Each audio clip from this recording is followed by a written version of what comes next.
Assalamualaikum warahmatullahi wabarakatuh.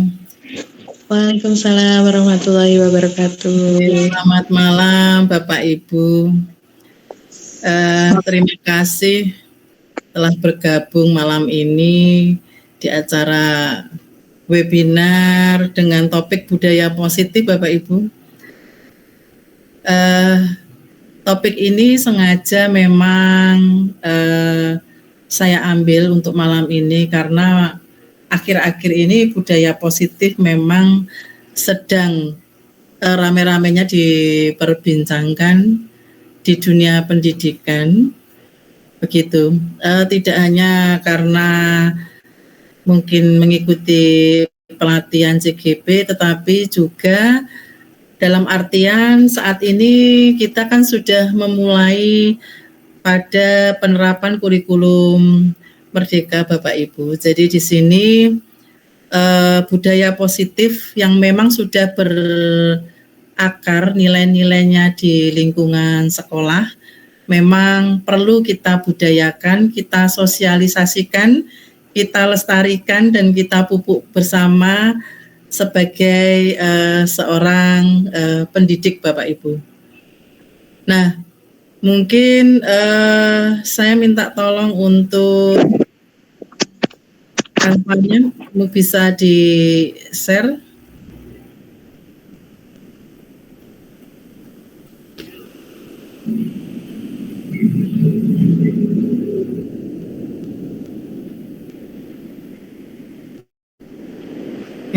Mohon izin Bapak Ibu untuk nge-share ini Canva. Di sini saya nanti akan menjelaskan atau kita nanti akan saling berdiskusi Bapak Ibu. Jadi di sini bukan saya sebagai menggurui panjenengan, tidak, tetapi saya berusaha untuk menerapkan budaya positif yang ada di lingkungan sekolah dalam rangka mewujudkan visi sekolah. Ini merupakan aksi nyata dari modul 1.4. Begitu Bapak Ibu.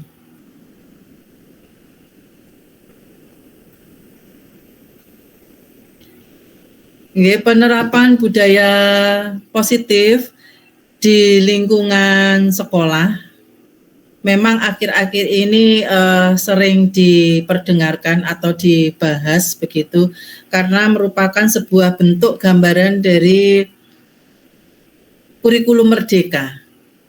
Nah, sebelumnya, tolong slide berikutnya. Bapak Ibu, untuk memulai materi malam ini, ada beberapa hal yang di sini nanti akan saya tanyakan kepada Bapak Ibu. Barangkali panjenengan ada yang mau berpartisipasi untuk menjawabnya. Untuk yang pertama, apa motivasi Bapak Ibu mengikuti kegiatan hari ini? Jadi yang berkaitan dengan webinar budaya positif. Monggo, barangkali ada yang mau menjawab atau berpartisipasi. Halo.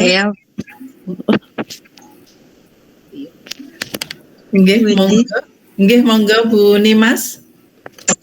Kalau saya ingin mengikuti kegiatan kali ini karena budaya positif itu sangat lagi tren, bahasanya lagi tren untuk saat ini. Jadi saya tuh ingin lebih mengetahui kira-kira penerapannya langsung ke sekolah itu untuk siswa itu seperti apa. Mengingat para siswa itu kan sangat beragam dari wataknya, keunikannya gitu. Nanti untuk penerapannya itu bagaimana kepada peserta didik seperti itu Bu Windy. Oke, terima kasih Bu Nimas. Barangkali malam ini nanti memang kita akan berdiskusi berkaitan dengan budaya positif. Mungkin itu berangkat dari pengalaman yang sudah kita lalui kemarin-kemarin yang nanti akan kita diskusikan bersama. Mungkin dengan pertanyaan pemantik kedua, Bapak Ibu ada yang ingin menanggapi mengapa topik budaya positif ini penting untuk dipelajari? Monggo. yang ingin menjawab atau mengomentari?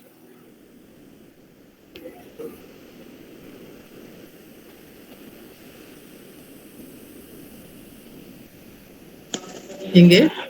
Saya Bu Yeni. Silakan Bu Lisa.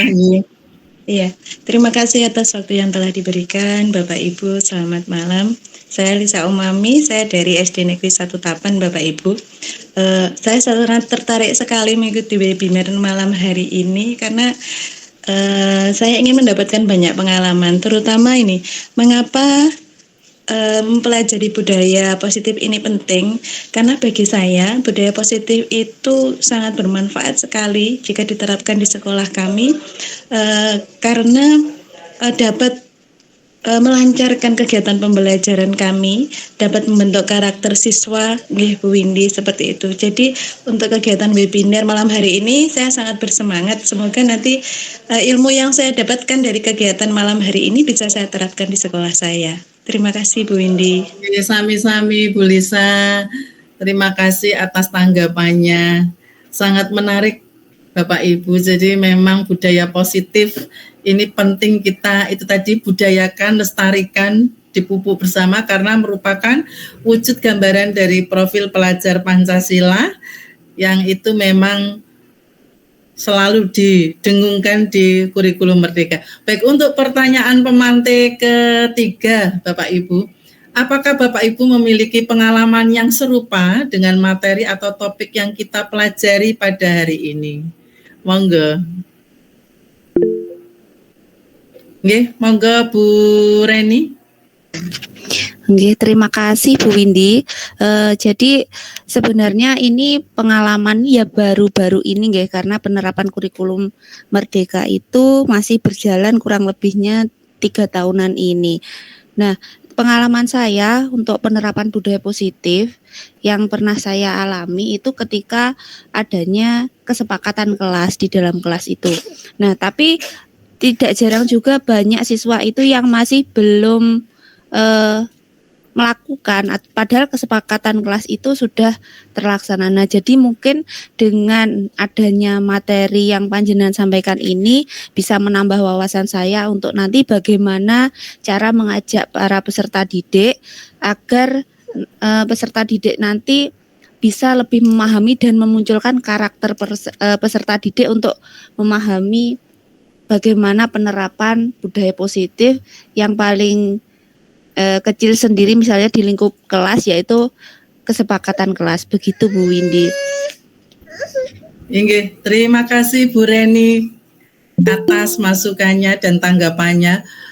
Bapak Ibu, jadi sebelum nanti kita berdiskusi tentang panjang lebar tentang budaya positif, ada beberapa kata kunci sebenarnya di materi kita hari ini yang mungkin itu bisa Bapak Ibu simpulkan. Ya toh.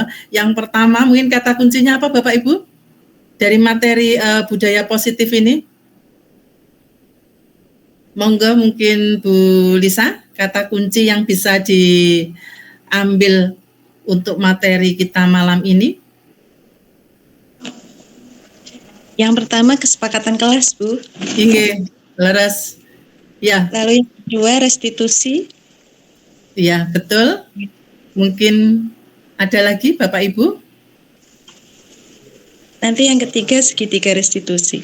Segitiga restitusi dalam sekolah, ya. Inggih, ya. Terima kasih Bu Lisa. Baik Bapak Ibu, mari kita lanjutkan bersama diskusi kita malam ini. Slide berikutnya nantinya akan diingat terus oleh anak-anak begitu. Oleh karena itu, apa yang ada di sekolah, nilai-nilai, kejujuran, karakter, dan sebagainya, itu memang harus diciptakan nilai-nilai yang positif agar hal-hal yang bersifat positif itu bisa berurat akar dalam kehidupan anak-anak yang nantinya bisa menghasilkan anak-anak yang sukses, anak-anak yang berkarakter, berbudi luhur. Begitu Bapak Ibu. Ya, slide berikutnya. Baik, Bapak Ibu dari budaya positif di sini lahir sebagai dengan latar belakang diterapkannya budaya positif di sekolah ini atas pemikiran Ki Hajar Dewantara yang berkaitan dengan tujuan pendidikan nasional Indonesia, yaitu menuntun segala kekuatan kodrat yang ada pada anak. Jadi memang Ki Hajar Dewantara ini memiliki filosofi yang sangat bermakna Bapak Ibu. Kalau memang itu betul-betul kita resapi, betul-betul kita maknai, bahwa anak itu terlahir dengan kodrat, dengan kekuatan-kekuatan kodrat. Jadi mereka itu punya karakter yang memang dilahirkan berbeda. Akan tetapi semuanya mereka memiliki kelebihan. Nah, agar sebagai manusia dan anggota masyarakat dapat mencapai keselamatan dan kebahagiaan yang setinggi-tingginya. Artinya dengan menggali potensi anak-anak, dengan menggali berbagai karakter yang dimiliki anak-anak, keselamatan dan kebahagiaan yang setinggi-tingginya itu nanti akan dapat mereka peroleh. Nah, latar belakang yang kedua dari budaya positif ini merupakan perwujudan dari nilai-nilai atau keyakinan universal yang diterapkan di sekolah.